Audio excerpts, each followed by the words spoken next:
Terkait dengan masalah kepercayaan masyarakat terhadap institusi Polri. Hal ini yang tentunya menjadi catatan penting dan saya minta untuk betul-betul bisa ditindaklanjuti.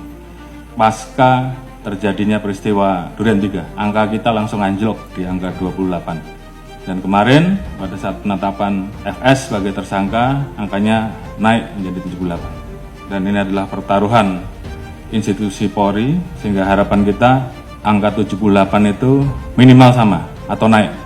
Sesuai dengan arahan Bapak Presiden, bahwa kita tidak akan ada yang ditutup-tutupi, semua kita buka sesuai fakta, ungkap kebenaran apa adanya. Jadi itu yang menjadi pegangan 3. Terima kasih tim sus yang telah bekerja dan saya harapkan untuk tim sus betul-betul bisa bekerja maksimal sehingga nanti kita bisa tentukan berapa orang yang masuk kelompok pidana utama terkait dengan pembunuhan, mana yang obstrak dan mana yang melanggar kode etik, dan semua itu nanti akan kita ungkap ke publik. Kita libatkan juga kelompok eksternal, masyarakat juga ikut mengawasi, teman-teman di Kompolnas juga ikut mengawasi, termasuk juga rekan mitra kita yang ada di DPR yang juga ikut mengawasi, dan ini semua menjadi pertaruhan kita. Saya harapkan untuk rekan-rekan semua mengikuti apa yang menjadi keluhan masyarakat di wilayahnya. Beberapa hal yang menjadi catatan, yang namanya perjudian apapun bentuknya, apakah itu darat, apakah itu online, semuanya harus ditindak. Jadi saya ulangi, yang namanya perjudian, apakah itu judi darat, judi online dan segala macam bentuknya harus ditindak. Saya tidak akan memberikan toleransi. Kalau masih ada yang kedapatan, pejabatnya saya copot. Saya tidak peduli apa itu Kapolres, apakah itu direktur, apakah itu Kapolda, saya copot. Demikian juga di Mabes juga sama, tolong betul-betul diperhatikan. Kemudian hal-hal yang menjadi keluhan masyarakat dan dilaporkan, tolong dibereskan. Demikian juga masalah narkoba, jangan ada yang main-main.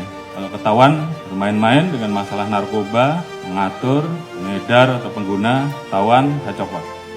Illegal mining, apalagi di wilayah hutan lindung dan sebagainya, tidak ada lagi. Dan ludupan demikian juga, penyalahgunaan BBM, LPG apalagi yang saat ini menjadi beban pemerintah, tolong tertibkan. Masalah pungli, kalau ada saya tindak.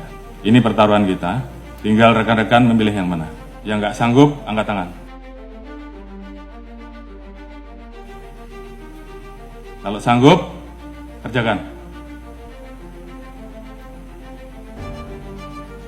Propam, saya minta turun dan awasi. Sekali lagi, saya tanya kepada rekan-rekan.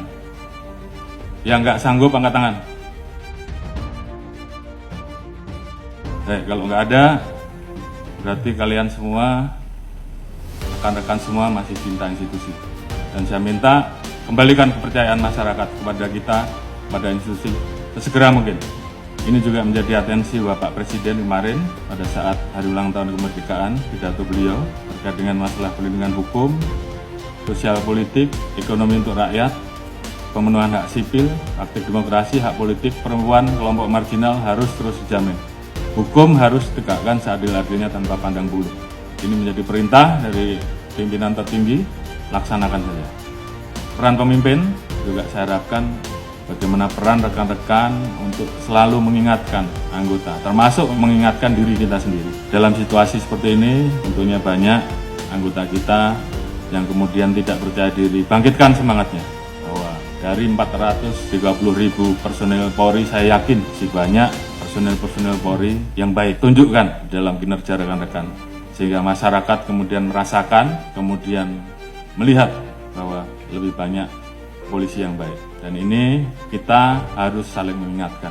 Jangan biarkan teman kita, anak buah kita, kemudian terseret kepada permasalahan yang bisa menurunkan marwah institusi. Pengalaman adalah guru yang terbaik, dan kita minta bahwa ini jangan terulang kembali. Saya sayang pada rekan-rekan, namun pada saat saya harus memilih, maka saya lebih memilih menjaga institusi. Dan saya kira rekan-rekan juga semua memiliki semangat yang sama. Lakukan yang terbaik. Lakukan dengan ikhlas, jadikan itu sebagai amal ibadah rekan-rekan. Jaga soliditas internal. Permasalahan yang ada, saya harapkan membuat Polri menjadi lebih solid. jadikan ini guru yang terbaik. Ingat bahwa banyak yang tidak ingin Polri solid. Jadi saya minta justru dengan permasalahan ini, bagaimana kemudian kita menangani dengan baik dan meningkatkan soliditas internal. Saya Prabu pada pimpinan tertinggi kita sehingga kita betul-betul bisa mengawal seluruh kebijakan pemerintah dan arahan Presiden terhadap kita. Jaga marwah dan nama baik institusi. Ini bukan masalah pangkat, tapi bagaimana rekan-rekan memposisikan institusi ini di dalam hati sanubari rekan-rekan. Kita menempatkan profesi rekan-rekan sebagai ibadah, maka saya yakin semuanya akan berjalan dengan baik. Setelah ini, tunjukkan kerja rekan-rekan, jangan kendor, semangat, tugas kita masih banyak, lakukan yang terbaik yang bisa rekan-rekan lakukan, kembalikan kepercayaan publik. Dan saya yakin dengan soliditas yang ada, kita semua bisa.